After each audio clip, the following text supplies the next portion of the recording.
Welcome to the Momnificent Podcast. This is the place where we help parents live a happy, healthy life with their kids.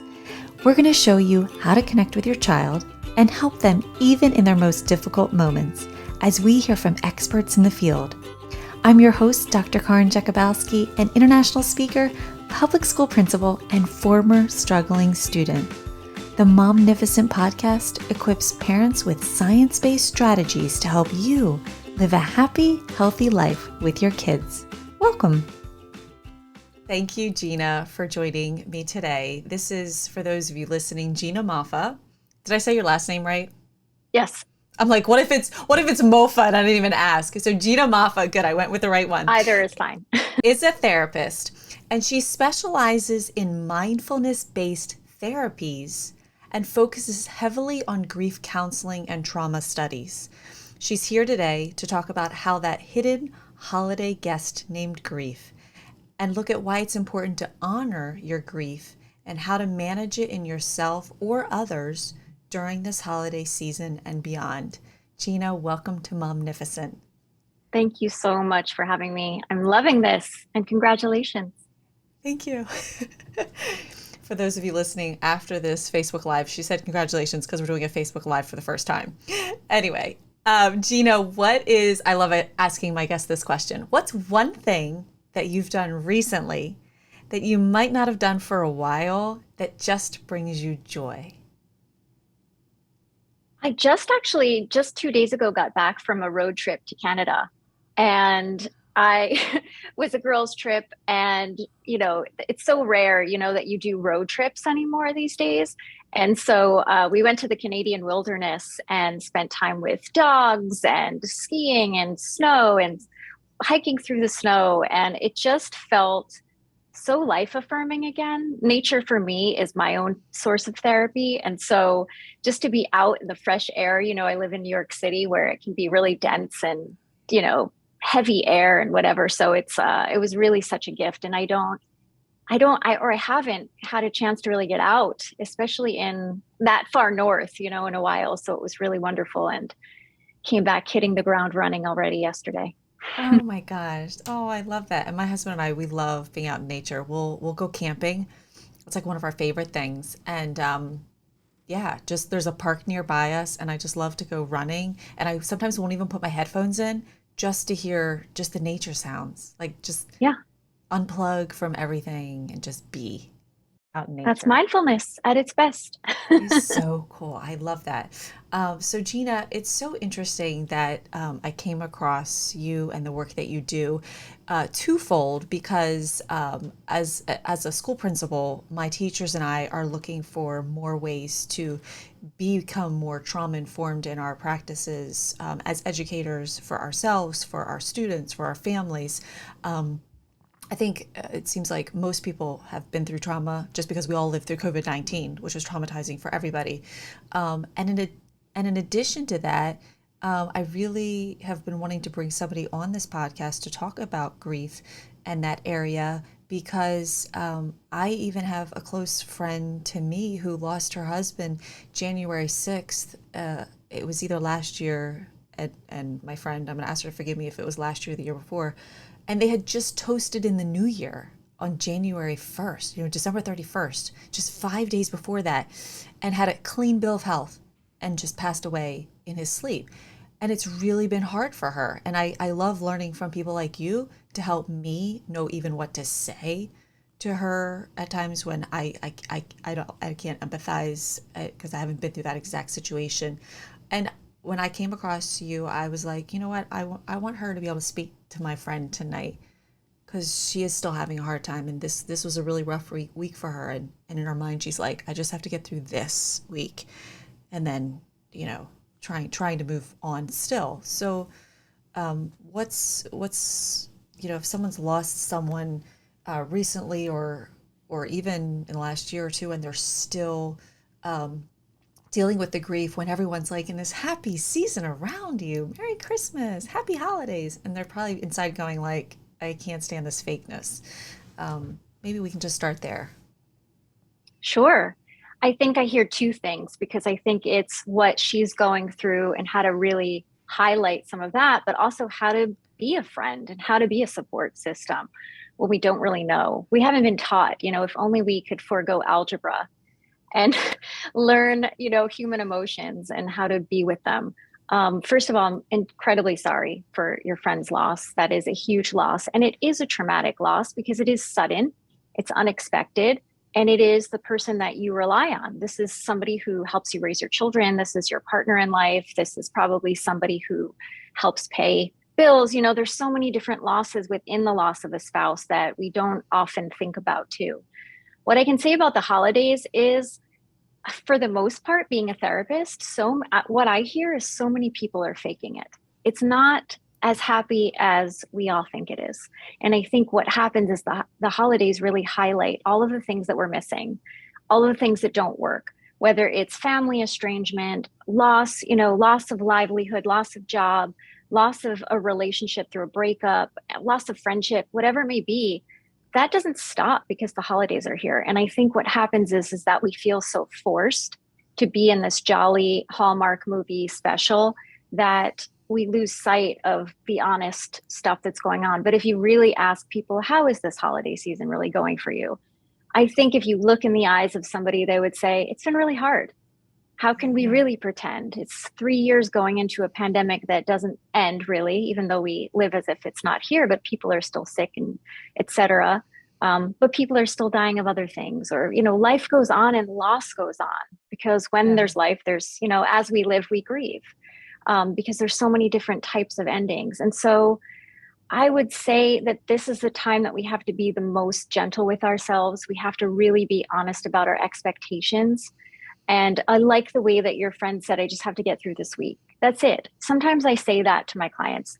You don't have to make it good. You don't have to make this, you don't have to show up. You don't have to worry about the obligations as much. Just get through it.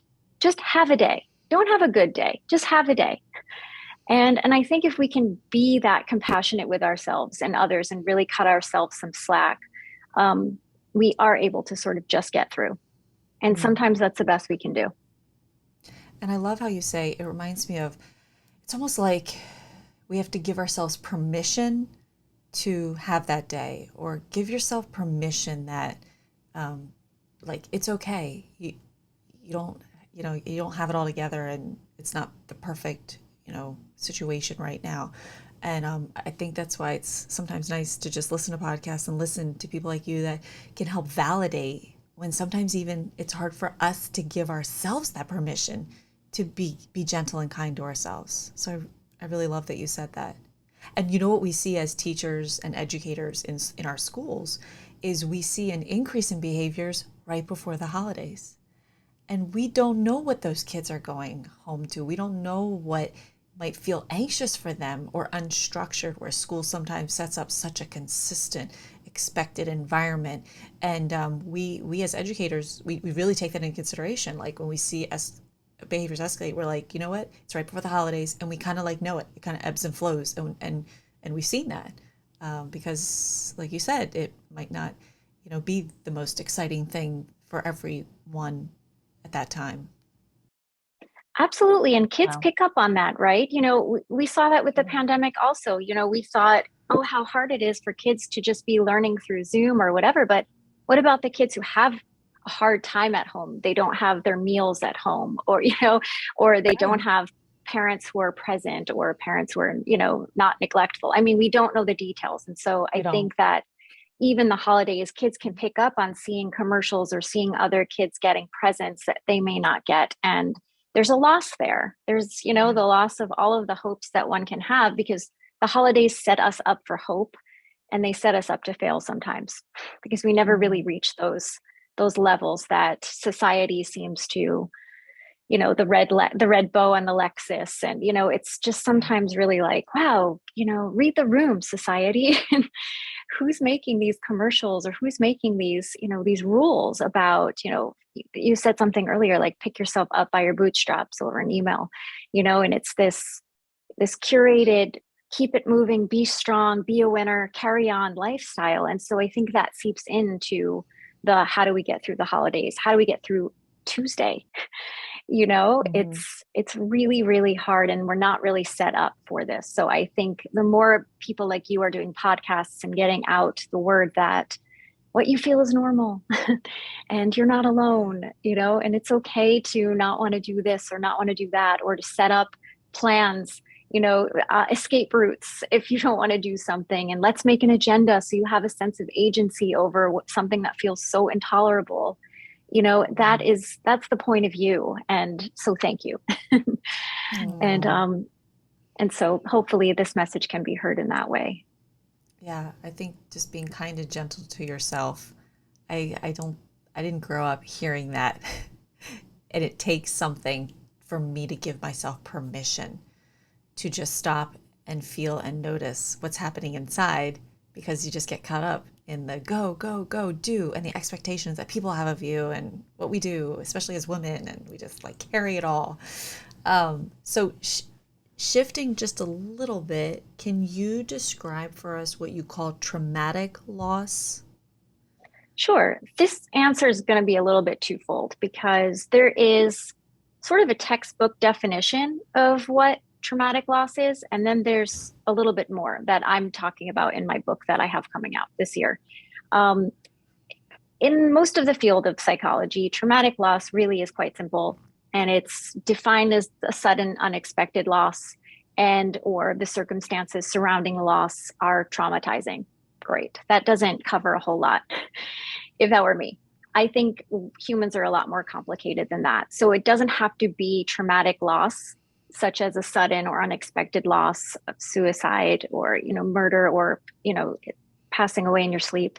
It can be what feels traumatizing to you. And for me, it is the type of loss, the relationship to the person, your own sense of how do I cope? We learn coping skills as kids. If I can't cope or I have a high level of anxiety as a baseline, this is going to be a traumatic loss. If the loss is related to my livelihood or my well being or my safety, that's going to be traumatizing. If I lose my house based on this loss, or I lose any kind of safety net financially, or somebody who is caretaking me, that's a huge traumatic loss. And so, in addition to that, I think, our brains are so programmed to have predictable relationships with people. Somebody is coming home at 6 o'clock. Our brain knows that that person belongs there, and when that doesn't happen, it takes a very long time for our brains to wrap around that that person isn't coming back anymore, or it's not going to, or the relationship is not going to be in this way. And now we have to sort of figure out, how do I keep a relationship with this person outside of my reality? And that can be traumatizing. And so it sounds kind of complicated, but what I say is this: it doesn't have to be a traumatic death to be traumatizing to you. It is really your attachment to this loss. And that can Okay. be a person, thing, situation, pet. There are a lot of people that lose a pet and it's traumatizing, and it sure is. Yeah. And so I think it's just important to honor your experience of your loss and not what you hear by other people, because Mm. that can really mess us up. And doing that complicates the whole grieving process because we're not honoring it, and we're not honoring our relationship or our attachment or who we are, our own coping mechanisms. And I think it's important to look at all of those, and not just the type of loss that it was. Mm. So So hopefully that made sense and it wasn't too yeah. therapy talk. Well, I like what you said, because I listened to another trauma training over the summer, and I think you and her said the same thing, and it kind of like resonated with me a little bit. It felt a little different. Where I think tell me if I heard you correctly, that trauma is actually your response, like what you feel from a situation. It's not really trauma. Isn't a situation. It's actually because the same situation could happen to someone else and they might not feel traumatized by it. So is that what I'm hearing you say? It's actually your response to that, which I don't know, was a little different than what I think I thought of trauma in general before they said that, and you just said that now. Um, and you know what was crazy for me was, so I've never lost someone. I mean, I've lost grandparents, but those are the closest family, and I've lost an aunt. But I don't think I've lost anybody closer to me where maybe I've experienced that that deep loss of like the spouse or the sister or someone like really, really close. But a year ago, one of my fellow elementary school principals was killed suddenly in a motorcycle accident. And Gina, it was so crazy how it literally took me 3 weeks to like be normal again. Like it was like almost as if I not lost my spouse, but I was shocked that it had bothered me so deeply. I Isn't that think, wild? I don't know. That was very I thought interesting. it was I wild that wasn't you said three expecting that. weeks. Oh, Yeah, really? Well, but it wasn't not like because I it's was like too friends long. with him like every, It wasn't like I was friends with him like a lot. Like we just had a little bit of a connection, but and maybe it was because we're both in the same position, like and then I would walk into school and I'd be like, God, imagine if I didn't come back tomorrow. And I think that awareness of how real it was so hard for me to deal with. Like I was like depressed for 3 weeks. Like it was really difficult.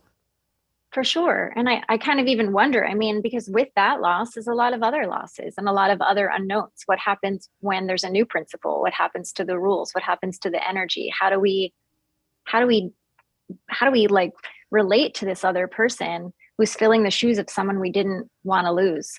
But also, it kind of reminds me a little bit of, since you said you weren't that close, like the way people grieve celebrities when we lose them. Like I think of Robin Williams and how that really affected me too. And because we have a sense of them within us.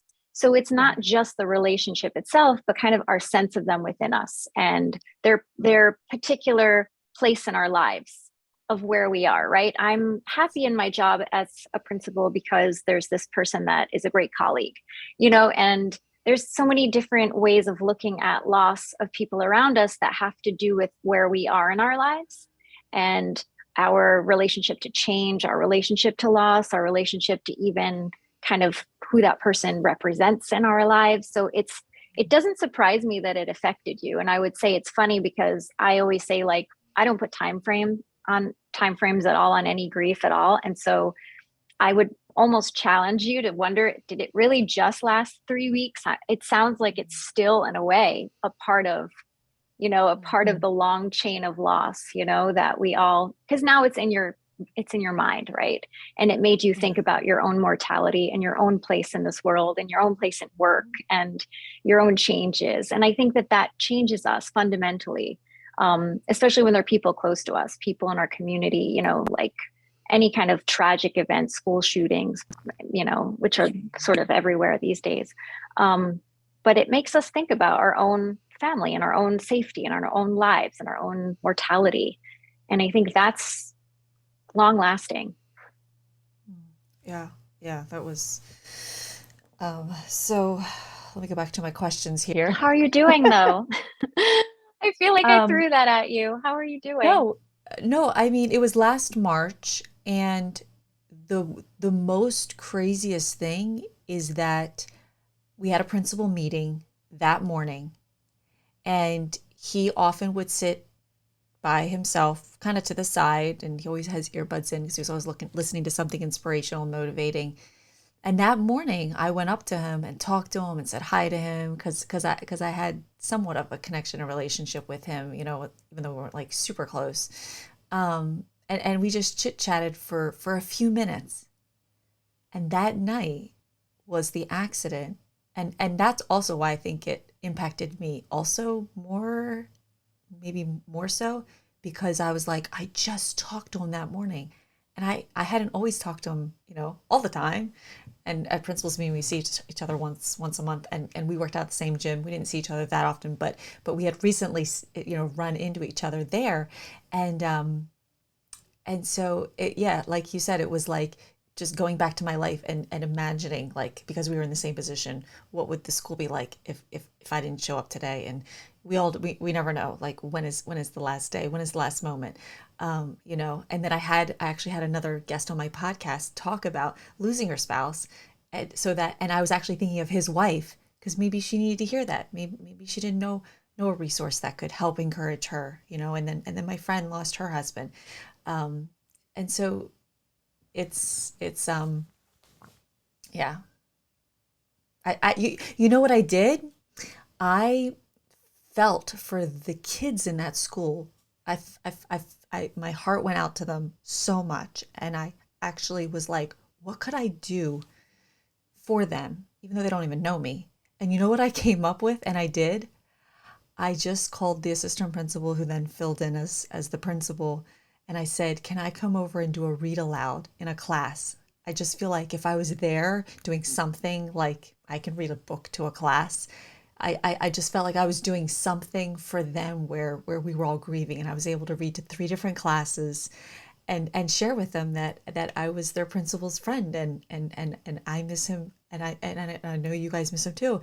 And I think that was part of something that kind of like helped heal where I could find a way to give. And we took snacks over from my staff to their staff in their staff lounge. And I have when I hit rock bottom moments in my life, I don't know where I got it from or where I learned it, but I tend to think in this difficult moment for myself, what could I do for someone else? Because it helped.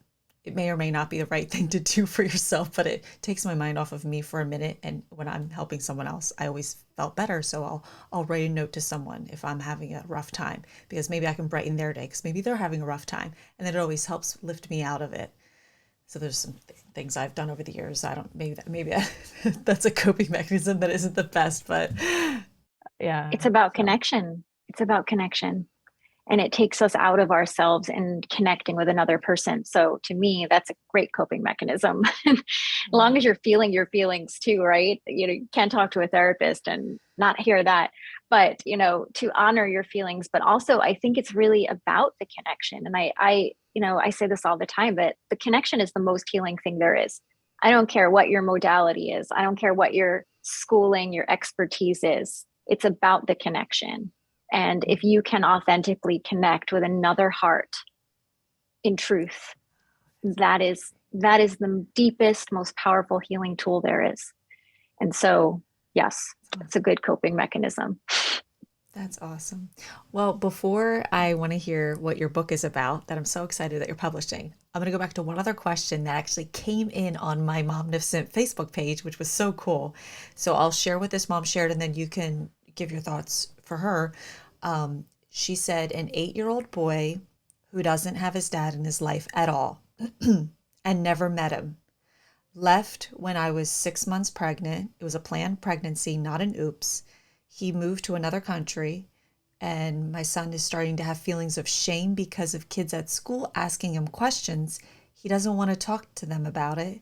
And watching movies or TV shows with a father and a son, when there's a moment between them, he actually says, this makes me sad because I don't have a dad. My heart goes up. That burst my heart open. Yeah. And is there a question there, or should I just riff on it? That's all she posted when I said, is there a topic I can bring onto a podcast? And she just, for me, I'm just reading it as how do I help my son? Here's that situation. What do I say to him? How do I be? Where do I go from here? Yeah. I mean, I think it's important to sort of, I guess, gauge if her son, for example, for toddlers to young adulthood, there's this term called self-referential thinking that kids have. And basically they think everything that's happening around them has to do with them. And so it's really important to, I would say, gauge whether he feels he has any responsibility, and to really just validate he's not absent because of you. And to continue to validate whatever feelings that come up, just encouraging him, and not knowing the situation a little bit further, it's kind of hard to sort of give advice or to say, hey, what are you actually doing with him? That's helping. Does he share his feelings more often with you? Is there another father figure in his life or any other father figures in his life? Are there men that he looks up to on TV shows? And I think sort of getting him to talk about that and continue to share, and even sharing her feelings about it, just so that it's not, maybe she's missing him too, maybe she isn't, I'm not sure what the details are, but I think it's it's important that honest conversation happens over and over and over again, and maybe help him come up with some things to say back to the kids at school that can feel empowering, but not obviously, causing any extra harm to him or to others, but to really sort of, just continue to validate it. And kids can be really hard. I mean, as you know, kids can be harsh, and it's a time where we want to belong. When you're 8 years old, you don't want to be different, you want to be like other people. And so I think it's important to sort of just, I know I'm saying the word a lot, but continue to validate his experience, and how it is hard, and that he had nothing to do with it. And I don't know any other details outside of that, but I think it's just important to continue to keep the conversation open with him, and ask him more questions as often as he may need, to talk about it. I'm And not sure if that was helpful. It's hard to sort of know well, what she's already doing. She sounds yeah. like a great mom from here. And I'm going to share our episode with her, and it also makes me wonder what your take is on um, when a parent like when a wife loses a husband and the kids are young. So this just happened recently to a family that I know, and it's a first grader who lost their father. And so with the mother, what's your take on where I think most of us, or I'll just speak for myself, I would need to want to hide my feelings. Like, I don't want to see them. I don't want them to see me cry. I don't want them to see me upset. What's your thought on that? How do you explain that to parents like in that situation? Hmm. I think the opposite. I think it's really important to share our feelings. I think when people hide away their feelings, it's the intention is good, but the impact is not what we think it is. Because what we're teaching our kids is that you're brave and that something really hard can happen and you don't have any emotions about it and you're not expressing emotions. And I think what's most vital for children is to have the permission to feel, the permission to, and kids express grief very differently than adults do. They won't cry all the time. They may sometimes, or they may cry in fits and bursts, but moreover, it will be in their behavior and, in acting out or in acting differently than usual, maybe withdrawing at times or, having angry outbursts, that kind of thing. And to really understand that that's grief and to treat it as such. But I think as a parent, it's really important to say here, like, mommy's crying and mommy's sad, and this is how I show my sadness. And sometimes I'm angry, and this is how I show it. And I even think, talking about seeing a therapist or going to a counselor or a grief group, taking medication, I think obviously age appropriate, but sharing in whatever age appropriate language as honestly as we can is so important to role model to our kids, because we're showing that it's okay to ask for help and that it's okay to seek help when we feel like we're overwhelmed with feelings, and that it's okay to feel. Sometimes we feel and it feels like too much, and that if it feels overwhelming to us, it's okay to get some help. And I think that's sort of how we change society's view on mental health in general, is starting young by saying it's okay to cry, it's okay to be sad. Something really big happened. If something huge and sad happens, what is the appropriate response? It isn't just pulling yourself up and being strong and hiding in a closet or in the bathroom or crying in the shower. It's being, of course, you can do those things too, in addition to being really open and honest with your kid and saying, yeah, this is really hard for mommy too. This is really hard for me, and I'm crying because of that. I'm really sad. And using those languages, I actually co-authored a book called Zara's Big Messy Goodbye, which is a children's book on grief. And in the back is sort of my version of kind of how to talk to kids, caregivers, or it's help for teachers, parents, caregivers on really how to walk through talking about death, and funerals and that kind of thing with children in general. So it's out there. There are resources, but I say honesty is always best, in a gentle way, of course. I love that. And I think it's really good for us to hear that, um, especially because there's been more of a focus more than ever before on our mental health, I feel. And I think it's becoming more normal to talk about our mental health in a good way, in a sense. Not that there's something wrong with you if you have to, if we're mentioning mental health. It's interesting how I think it's changed, in the last years.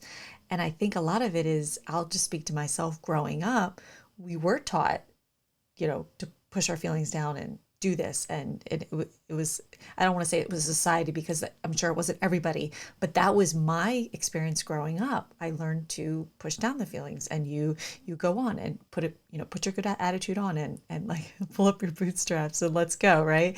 So to actually, I think COVID helped break that down. Even I know for me personally, because then I saw myself, even with parents in situations with kids not showing up at school or what have you, or not responding. Now, all of a sudden, it shifted for me to just call them and say, how are you? Are you okay? Do you need anything? Can we support you in any way? Because we didn't know the stories that were going on behind closed doors. And it was like everyone had a story, it seemed, because so many people were hit in so many ways. So I really love that, maybe like you're saying, if we can help parents, even with the simple thing of showing your kids the feelings that you are experiencing, that's okay. And that will hopefully help, like you said, change in our society, this way about mental health, who we are and how we show up in that area. Yeah, we need it, really creating a safe space for people to get through it. Emotions Yeah. come whether we want them to or not. They just may come through our body. They may come through our behavior, whatever it may be, but we can't really outrun grief or trauma. We can't pull it up by our bootstraps forever. I grew up the same way. And in a way, it's sort of like, well, where did that get us really? And Right. because we still inevitably, No, I whether it mean, came in a breakdown or it came, I'm like, thank you. You did a good job, but now I'm working on it. no, but that's great, but it's like eventually it catches up to us, right? And so it's like, great, all we really needed was a safe place to feel our feelings, so we wouldn't have to hold on to them, because the longer we hold on to them, the bigger they feel. And it's like, just let them come through you. It's just a feeling. It comes and it goes. And grief will come in all different types of feelings and full body experiences, and it will flow through us, and it will come and it will go, and we'll have good days and bad days. Or if it's trauma, it's the same thing, really. And it's just not, it can be really scary, but it's not running away from them. And it's really being present as much as we can in a safe way. Just allow it, is what I'm hearing you say. Yeah. Just let it be, whatever it is. It's okay.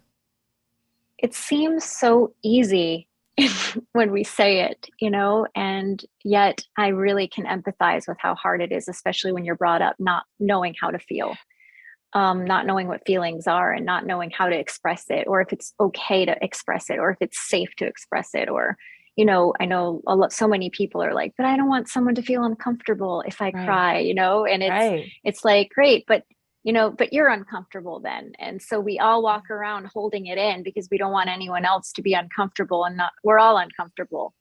And, and so what does that really do for us? Then we just wind up having a really unhealthy state of affairs all around in our communities, when really we can just be Very present true. for one another and provide safety and a soft place to land maybe, and just say, hey, I'm here. I'm sorry you're going through that. That really sucks. And I'm here. Thank you, Gina. Yeah, thank you so much. So tell us in a minute or two or less, the last thing here, about your upcoming book. I could keep talking to you, and I love it. And I'm just Me looking too. at the I feel time. like I'm, Oh, I love yes. it. I love everything you You said. So finish us off with these exciting news about what did you tell us a little bit about your book? I'm so excited about it. During COVID, I work with a lot of young adults and emerging adults, and everybody was kind of like, I want a book to read during session, between sessions. And I was, trying to recommend all these books, but, it was just not hitting them in some way. And I had one client who was like, why don't you just write a book? And I was like, how is that possible? And then for whatever reason, miraculous, heavenly miracles came out of the sky. And I wound up writing a proposal, and getting a book deal, with a major publisher, and it's coming out this August. It's a long title, a little facetious and sarcastic, but it is called "Moving On Doesn't Mean Letting Go." And it's really navigating grief post-COVID in a way, right? How do we deal with social media? How do we deal with, how do we deal with dating? How do we deal with, work related, grieving while at work? There's so many things. So it's a little bit also of my story of losing my mother a few years ago to cancer, but also being a grief therapist and really not allowing myself to grieve. And really navigating that and talking about client stories. But my hope is that it's access for people to have as close to grief therapy as they can with me through my book, who may not have access to therapy either through finances or location or whatever, because grief therapy is really specialized. And it is important to be with somebody who's trained or, who has enough understanding of what a grief experience can be. And so that was sort of my hope, is like, I only have two hands, but if I write this book, my hope is that it can get into the hands of people who may need it, who wouldn't know that, or who wouldn't otherwise have the help. So that's my hope for years and years to come. God willing. That's so beautiful.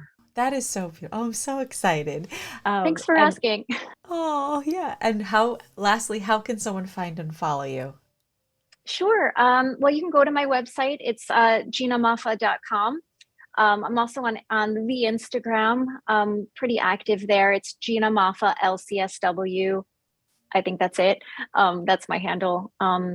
I am here on Facebook somewhere, but not as often. And but come by, say hello, all of that. I'd love to hear from anybody just to say hi. Gina, thank you so much. This was literally absolutely beautiful. And I know people might not believe it, but like I told you on the pre-call, when I have these podcast interviews and I've never met people before this call, literally by the end, I'm like, I feel like I've met my kindred spirit. And I just feel that. Me too. We did. And for those of you who are listening, if Gina has said something or it's prompted or inspired you or raised a question, please put it in the Facebook page. Send me a private message. We are here. The only reason why I created this podcast was to help moms, help you raising your kids, help you take care of yourself, your own self-care. So if there's anything that I can bring you, please reach out and let me know, because that is the only reason why I dedicate this time is just for you. There's so much information out there, and sometimes it's hard to figure out where to go for what. And I'm hoping this podcast just helps fill those gaps for any of you listening. So please reach out. And Gina, again, thank you from the bottom of my heart. You are a beautiful person. Likewise, and thank you for what you're doing. I can go on. I can gush about you for the rest of the night, but your listeners won't. They'll be tired at some point. All right. Well, we'll have to do this again soon. Thanks again. Thank you so much. Hey there, it's Karin. I hope that you're enjoying the show.